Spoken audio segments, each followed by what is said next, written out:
So when I get a new bike, the first thing I like to do is just to change the oil, and I'm talking about a used bike. So in this case, I like to start my baseline with the stuff that I know and starting the intervals where I purchase the bike and I know I can continue kind of moving forward and going system by system, just ensuring that everything is up to a standard that's going to allow me to enjoy the thing. So I'm going to walk you through a change oil on a Monster 900 IE. So first thing I'm going to do is to get a number 10 so you can undo the screw at the bottom, and then I'm going to take a 21 to remove the screen because this hasn't been done probably in a long time, and normally if you were to be the one owner for this bike, you will probably like to take the screen out every couple of changes. These two are optional tips. Make sure your oil pan is clean so that if something were to be on the oil, such as shavings or anything like that, you're not confused about whether or not this came from this bike or maybe came from a previous oil change. Another thing that I was going to tell you is if you want and you don't want any oil dripping over your exhaust, you don't have to clean after, or you're dealing with smoke after, you want to put a piece of aluminum in here so that oil can drip through it instead of dripping on the exhaust and then on the pan.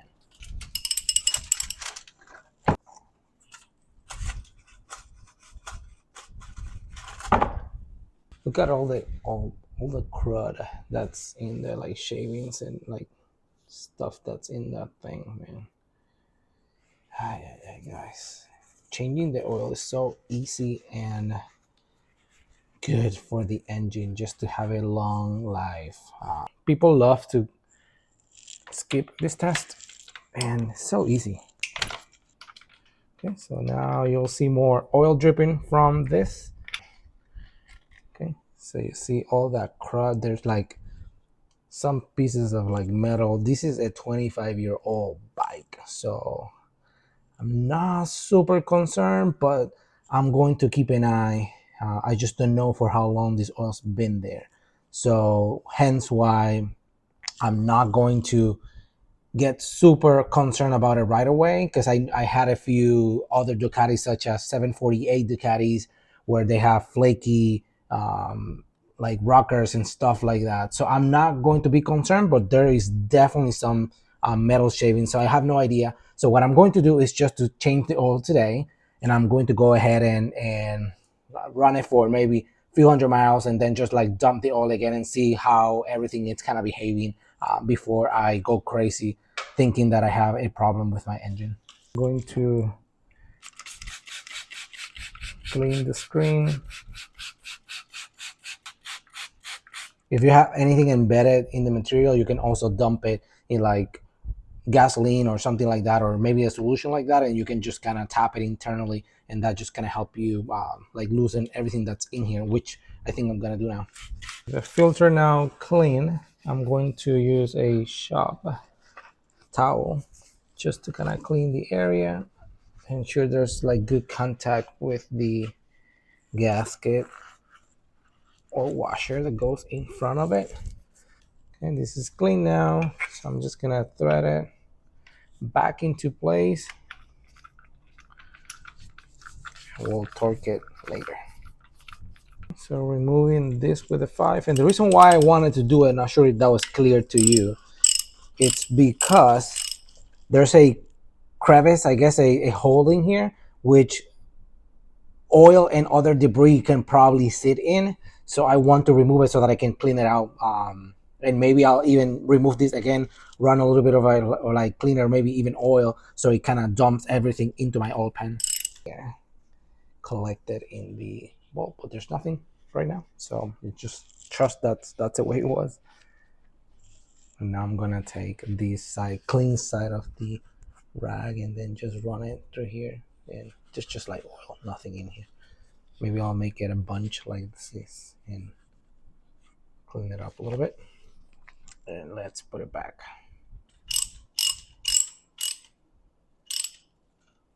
Let me remove this, put it to the side. Now I can clean everything here. Let's put this back with a Brand new washer.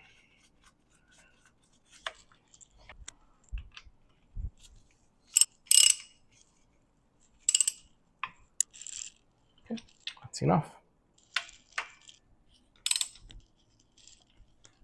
I failed to mention to remove this when you are dumping your oil so that you can allow for air to go through the engine, and it allows for the majority of the oil to really dump out of your motor without any issue. So now we're ready to remove the oil filter, and we're going to be putting brand new oil. Grab it with some pliers and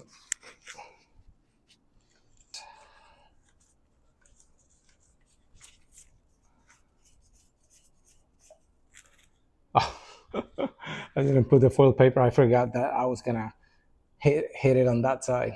All right. Now we remember. Now we know. All right.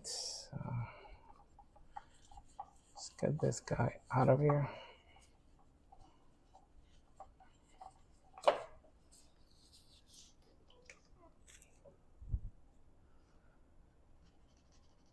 All right.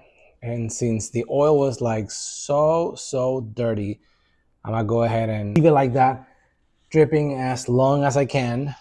That way I don't have to, I know, we were able to extract most of that dirty oil before I do. But one thing that I was gonna mention is I'm already planning to run this oil for very little time. I just wanted to kind of that initial wash, and then I'm going to change it again without changing the oil filter, and then I do another proper oil change.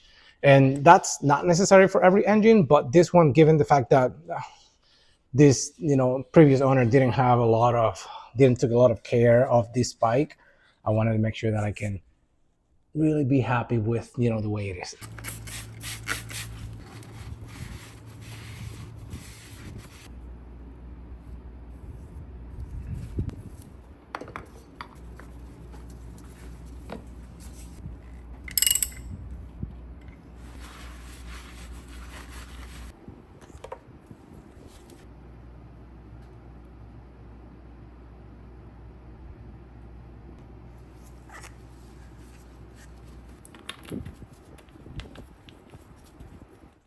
Once you add engine oil to the engine, lean the bike to the center so you can get a correct reading. And once you're happy with the level, you're going to be running your engine and then allowing for the oil to come back to the sump.